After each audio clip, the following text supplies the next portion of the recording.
If the members of Uganda's parliamentary committee again,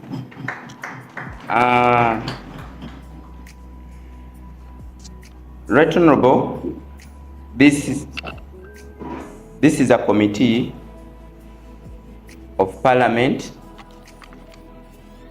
of government assurances and implementations, and as I've told you, we are 30 members, and on the 30, we are 4 opposition members of Parliament. The 2 we are taking on the leadership of this committee, and also we have 5 members of Parliament who are independent, and the rest are from the ruling government, that is the NRM. And so far we are really moving on well. We have done so many meetings so far as of now. So, Right Honorable Speaker,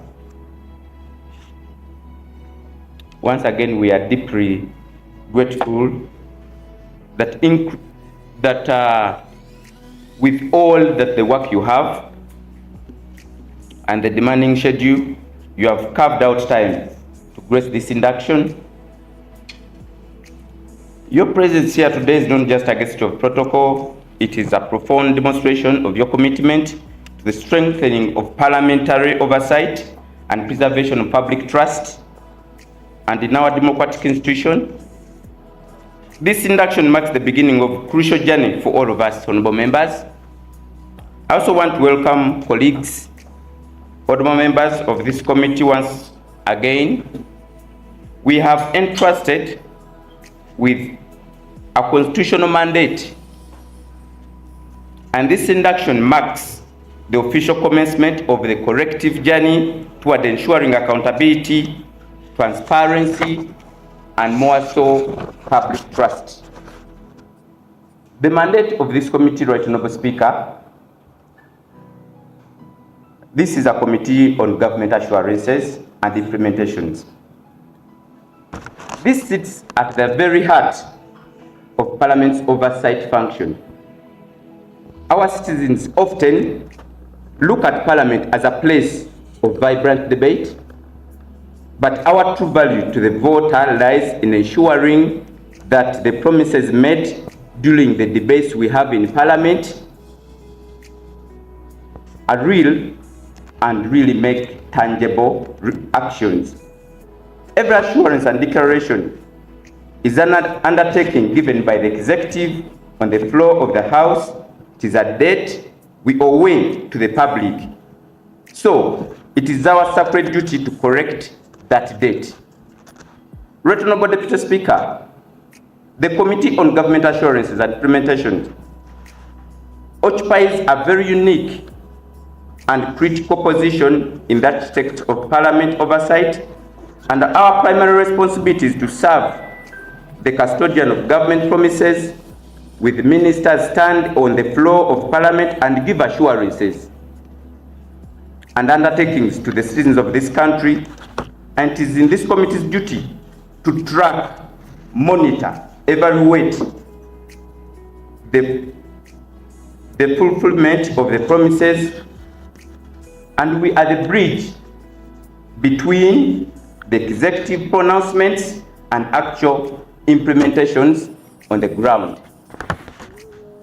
Right Honorable Speaker, this induction seminar has been designed to equip us with the sharpest tools, methodologies, and framework necessary to track monitor, evaluate these executive commitments. We are learning how to move away from passive observations to active enforcement to ensure that the public funds and policy shifts to actual results, to what our people deserve. As we undertake this task, honorable members, we pledge, Right Honorable Speaker, that we are going to work objectively, diligently, and with a shared sense of national purpose that transcends between political lines. Accountability has no political party, Right Honorable Speaker. It has a standard merit of integrity and performance. Too often, public faith in institutional governance is tested when policies remain on paper, promises go unfulfilled. Through our oversight work as this committee, we intend to ensure that every assurance made by the executive translates into tangible development, whether it is a road to be constructed or school to be equipped, or a policy framework to be executed.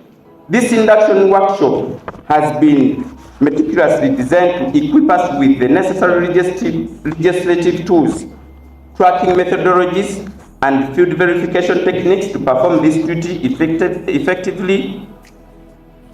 And Right Honorable Speaker, your leadership in the House has consistently emphasized the need for an impactful, people-centered parliament. We assure you that this committee intends to be a flagship of that vision.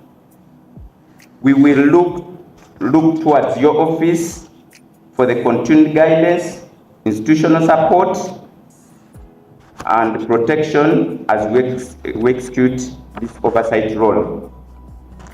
Particularly, Right Honorable Speaker, the committee puts forward its request to you to consider increasing its basket of funding.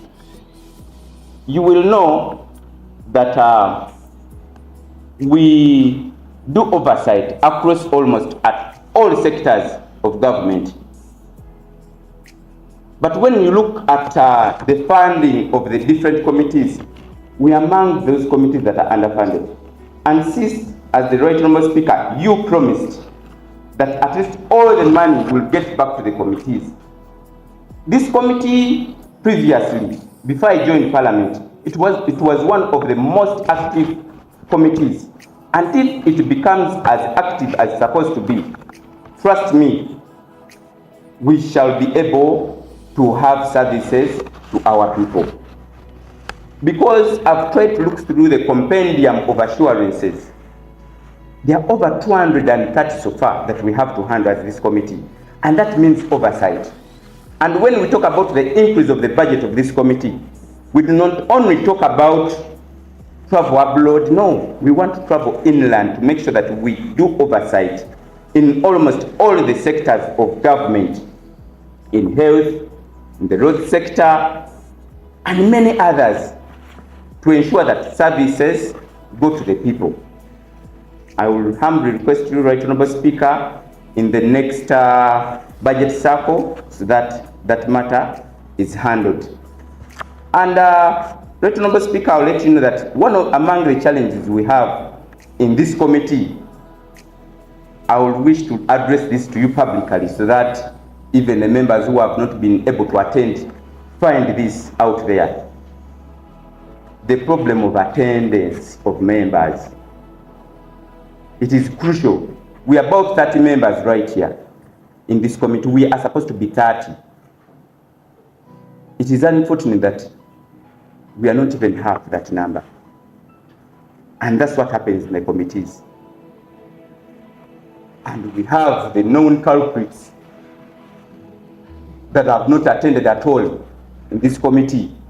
Right Honorable Speaker, if you allow me, I'll begin by making use of the rules of procedure. The moment we get to 10 sittings, as the rules provide. Honorable members, I want to let you know at this time, I'm going to ensure that those rules are put into actions so that we have full attendance of members. We shall not be able to do our work when we are absenting ourselves. Now, this is a training whereby we are supposed to learn. Some of us are learning on job. This is my first time to head a committee, just like my deputy. We are young people. We need your support, members. So if you absent yourselves from work, your voters are watching.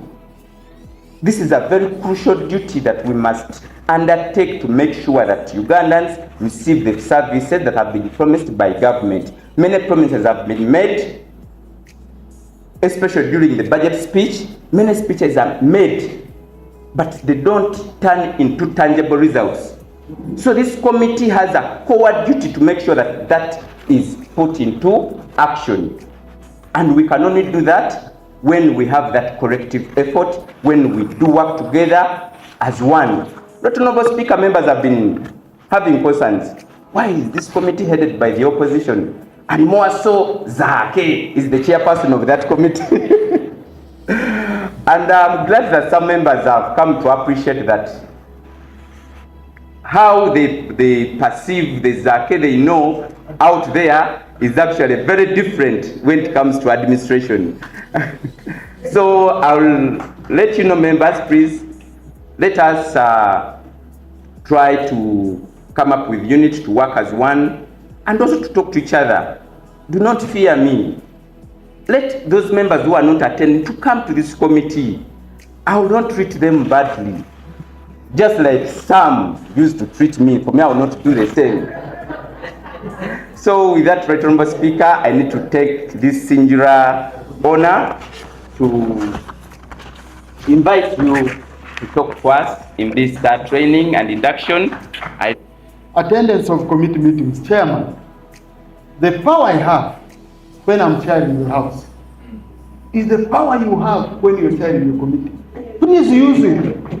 You don't need permission from anyone. Use it. We want you to bite. We want members to attend. Okay? Don't put on any travel opportunity any member who doesn't attend. And please have attendance recorded. Yeah. And you as the chair of the committee, at the end of every meeting, when you're closing a meeting, ask for the attendance book and sign on it, so that people don't go to the clerk, push her or him, give me a book, I add my name, I add. No. You close, this is, we stopped at 7 members attending. Yeah. Okay? So that's your power. And that's why we deliberately given you even the power to determine opportunities of the committee. Chairman, I cannot call you as a presiding officer to say, Honorable Zaake, add so and so on a travel. I can never.